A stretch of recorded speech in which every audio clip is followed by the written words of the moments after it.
भाई, जरा भाई एक मिनट। अवधेश भाई देखिए, आपने मैसेज लिखा है भाईजान सहारा में कोई परिवार नहीं है और माने तो सभी लोग परिवार हैं। इसके सभी कार्यकर्ता और निवेशक परिवार के केवल सहारा प्रबंधन ही नहीं सभी गुनाहगार हैं। अब आप लाइन पे आ गए। अब आप सबको गुनाहगार मान रहे हैं, मतलब प्रबंधक को छोड़ करके बाकी सबको आप गुनाहगार मान रहे हैं। देखिए अवधेश भाई, आप अपनी लाइन ना बदलें। अगर आप गुनाहगार मानते हैं तो आप कैसे परिवार के सदस्य में कैसे अभिकर्ता और एजेंट को गुनाहगार मानते हैं? मैनेजमेंट ने जो रास्ता अख्तियार किया, जो रास्ता बताया, दबाव से चाहे जिस तरह से मोटिवेशन से अभिकर्ताओं ने वो किया। हाँ, हम मानते हैं कि 5% अभिकर्ता हर जगह गलत होते हैं, मैं मानता हूँ। लेकिन 95% पे आप उंगली उठाएंगे, ये सही नहीं है। आप भी सहारा से जुड़े हुए हैं। मैनेजमेंट को सामने क्यों नहीं आता है, ये बात आपको बताना चाहिए ना। दुबे जी नए सदस्य जो आए हैं, वो आज तक क्यों नहीं सामने आए? या कोई भी मैनेजमेंट का सदस्य आकर के कम से कम एक बार बोले तो कि परिवार हमारा है और सुरक्षा हमारी है। अब आप कह रहे हैं कि परिवार सबका होता है। अरे भाई, परिवार अभी आप ही बोलते हैं कि सारा इंडिया परिवार। अब आप कह रहे हैं कि परिवार में सब आ जाता है, मतलब अपनी ही बातों को आप घुमा दे रहे हैं। ये तो वही वाली बात हो गई कि आप कोर्ट में जा करके कहते हैं कि अभिकर्ताओं ने अपने कमीशन के लालच में आकर के पैसा जमा किया था। अब आप दो धारी तलवार पे ना चले। आप एक लाइन पकड़ के चलिए, या तो आप सहारा के पक्ष में बोलिए या अभिकर्ता के पक्ष में बोलिए। जैसे सहारा ने जा करके बोल दिया था अभिकर्ताओं ने कमीशन के लालच में पैसा जमा कराया था, अपना पल्ला झाड़ लिया था। ये कोई बात थोड़ी ना हुआ। कमीशन के लालच में कहाँ जमा कराया था? कंपनी में जमा कराया था ना। कंपनी में दिया था ना, बॉन्ड लेकर के कंपनी से दिया था ना। जिम्मेदारी उसकी है ना। हम किसी लड़के से कहें कि जा करके किसी से 10 लाख रुपया या 1 लाख लेकर के आओ, कोई व्यक्ति हमको जानेगा तब ना मेरे लड़के को पैसा देगा।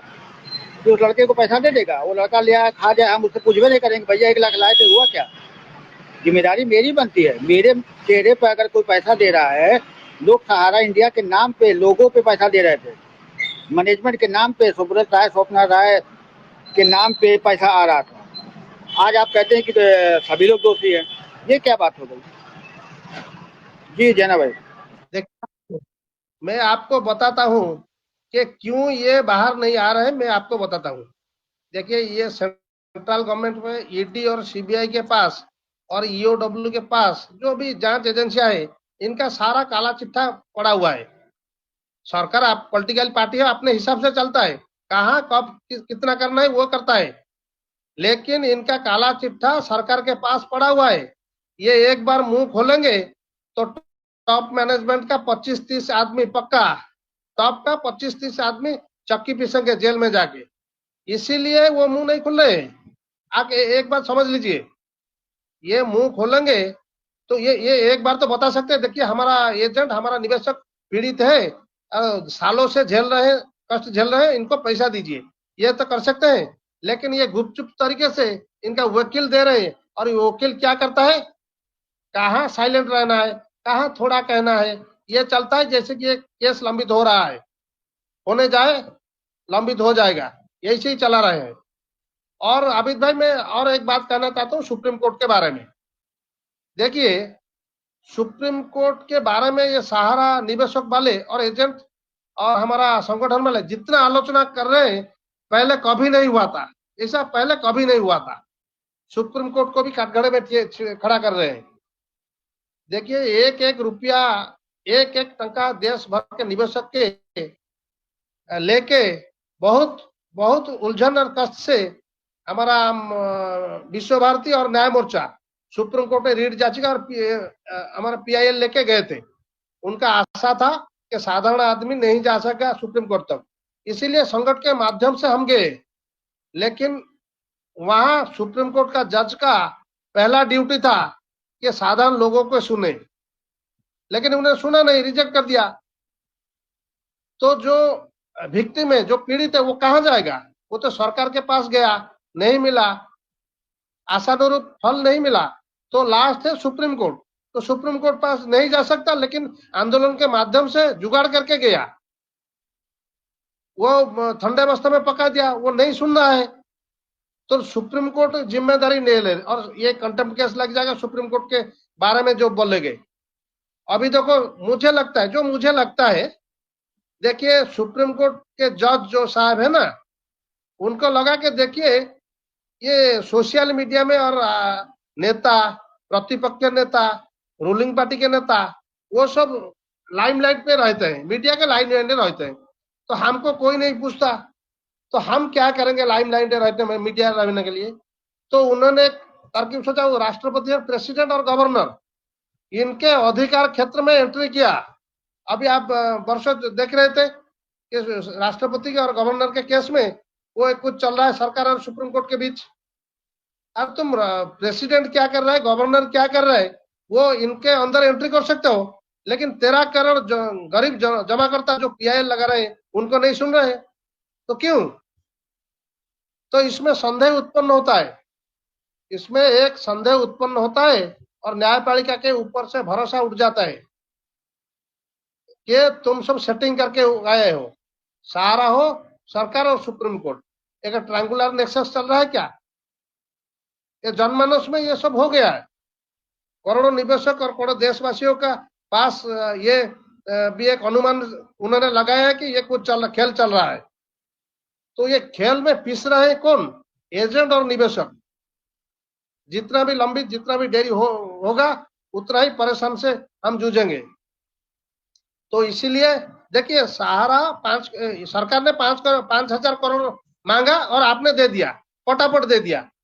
इससे लगता है कि पहले क्या आपको जो जज बनने से पहले, सुप्रीम कोर्ट में जाने से पहले आपको क्या सेटिंग किया था कि ये मुद्दा लाइमलाइट है, ये बड़ा निवेशक प्रभावित है, जब ये मुद्दा आपके पास जाएगा हम 5,000 करोड़ मांगेंगे, आप चुपचाप दे देंगे। ये सेटिंग हुआ था क्या? सबको तो लगता है यही तो जज सेटिंग करके गए थे मुद्दा को लेकर। सब कुछ मिली जुली सरकार है जाना भाई, मिली जुली सरकार है, क्या कहा जाए। आप एक दिन के लिए जाते हैं, मांगते हैं और मिल जाता है, बाकी लोग जो लाइन में लगे हैं आइए लगा के, वो लोग खाली हाथ वापस आ जाते हैं, उनकी सुनवाई नहीं होती है, तारीख पे तारीख। इससे क्या समझा जाए, इससे देश क्या समझे। अच्छा दूसरी चीज़ है, अवधेश यादव बोल रहे हैं सहारा प्रबंधक सामने नहीं आ सकती क्योंकि सरकार को अपने कब्जे में ले रखा है, सरकार उनको अपने कब्जे में ले लिया, और अगर कुछ बोली तो सबको सलाखों के पीछे डाल दिया जाएगा। ये कहाँ लिखा है किसी कोर्ट के फैसले में कि आप अपने अभिकर्ताओं को संबोधित नहीं कर सकते हैं? अवधेश यादव जी, नहीं, अवधेश यादव जी, मैंने जो बोला था अभी, अवधेश यादव वही बात किया। देखिए, जब बोलोगे तो कब्जा में ले लिए सारा जेल। अरे जेल क्यों जाएंगे? आपने गफलत किया है और वो सब गफलत का सब काला चिट्ठा सरकार के पास है, तो तुम चुपचाप बैठे हो, निवेशक मर रहा है क्योंकि पैसा तुमने क्या है, टॉप मैनेजमेंट के लोगों ने पैसा खाया है, इसीलिए तो सरकार सब कुछ जानता है, इसीलिए वो अपने हिसाब से चला रहा है और ये सहारा इंडिया चुपचाप बैठे है। नहीं अवधेश यादव जी, अगर आप लाइव में हैं तो लाइव से जुड़ के बातों का जवाब दीजिए। कमेंट कर रहे हैं, आपके कमेंट को का कोई लॉजिक समझ में नहीं आ रहा। आपसे कहा जाता है आप थोड़ी देर लाइव में आइए, बहस करिए। आपको नहीं ना कोर्ट ने रोका है, आपके ऊपर तो कोई कोर्ट ने आदेश नहीं दिया है ना कि आप सोशल मीडिया पे जाके अपनी बातें नहीं रख सकते हैं। फिर आप क्यों पीछे हैं? आप ही आइए, अपनी बातें, अपनी मैनेजमेंट की बात को रखिए। और मुझे तो नहीं लगता किसी कोर्ट ने जो है मैनेजमेंट को रोका है। अरे भाई, मैनेजमेंट के टॉप मैनेजमेंट नहीं आता, सेकंड नंबर वाला मैनेजमेंट सामने आए, कोई तो आवे। आपने जिनको मैनेजमेंट का दारोमदार दे दिया है दुबे जी को, चलिए उनको हटा करके उनके नीचे वाले लोग हैं, कोई तो आवे। सहारा का जो मुखिया है स्वप्ना राय जी हैं, ओपी श्रीवास्तव जी है, बीके श्रीवास्तव जी, कोई तो सामने आकर के बोले कि रोड मैप क्या है। कौन, कहाँ कोर्ट ने कहा है कि आप नहीं बोल सकते हैं, आपके बोलने पर रोक लगा है? कहाँ किसी सरकार ने कहा है कि आप अपने अभिकर्ताओं को नहीं संबोधित कर सकते हैं? अरे भाई, 4 सोसाइटी को हटाइए तो बाकी पैसा तो आप ही के पास है ना, बाकी निवेशक तो आप ही के पास है ना, आप उन्हीं को संबोधित कर दीजिए। चलिए सोसाइटी को हटा दीजिए, आप कमर्शियल को करिए, क्यूशाप को करिए, बाकी जो है ई स्कूटी को करिए, बाकी लोग को करिए। चलिए सोसाइटी को हटा दीजिए, 31 मार्च वालों को करिए, 31 मार्च के बाद वालों को करिए। अरे बोलिए तो सही। आप ये कह के कैसे बच जाएंगे कि हमको रोक लगा हुआ है और हम अंदर हो जाएंगे? कहाँ कोर्ट ने ये मना किया था? कोई ऐसा आदेश हम तो नहीं समझते अभी तक आया है। जैना भाई, अगर आया हो तो आप बताइए कोई आदेश में ऐसा भी लिखा है कि सहारा अपना मुंह नहीं खोल सकती है इस मुद्दे पे। सहारा को बोलने के लिए मना नहीं किया गया और ना ही भुगतान देने के लिए मना किया गया है। वो तो कोर्ट की जो कार्रवाई है, कंडाबाग कोर्ट चल रहा है सहारा सेबी वाले में, और इसमें जो है पीआईएल पे चल रहा है, पिनाक मोहंती वाली पे, यही तो चल रहा है। इसमें कहाँ सहारा के ऊपर रोक लगा है और कहाँ ये कहा गया कि आप भुगतान ना दे सके? आप लोग ये कहते हैं बार बार कि आप कंपनी पे रोक लगा, भुगतान नहीं दे सकती। काहे नहीं दे सकती भैया? सामने आकर के पैसा दीजिए, रोका किसने है? अगर रोका है तो उसका कोई लिंक हो तो दीजिए, हम लोग भी देखें। जी जना भाई।